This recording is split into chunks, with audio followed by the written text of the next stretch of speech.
Hey WonderPeekers! Ready to meet the first robot with muscles? Yes, real muscles. Did you know we've just crossed a line in robotics that was once pure science fiction?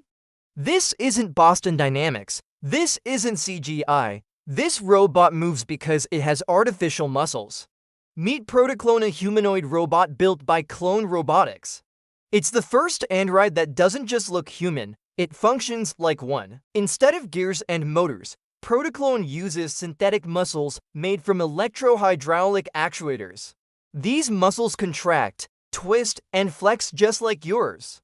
It's powered by pressurized fluid, controlled by electric charges.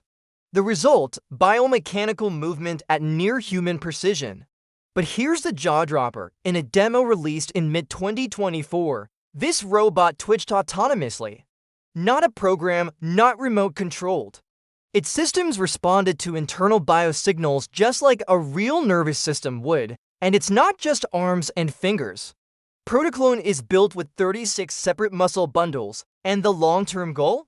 A full humanoid body, complete with tendon-like tension, joint-level compliance, and ultra-precise dexterity. Here's where it gets even crazier. The creators say this robot will walk, type, and even sweat.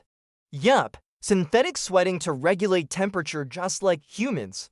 This isn't a sci-fi movie, it's published science. The 2020 for preprint from researchers at Clone Robotics arXiv 2409.00705 explains how this system mimics muscle contraction using dielectric elastomers, ionic actuation, and a high-speed valve matrix. The 2020 for preprint from researchers at Clone Robotics arXiv 2409.00705 explains how this system mimics muscle contraction using dielectric elastomers, ionic actuation, and a high-speed valve matrix. But now, the million-dollar question: why build human-like robots this realistic?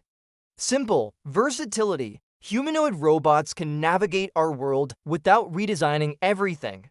They can use the tools we use, wear our gear, fit into our spaces.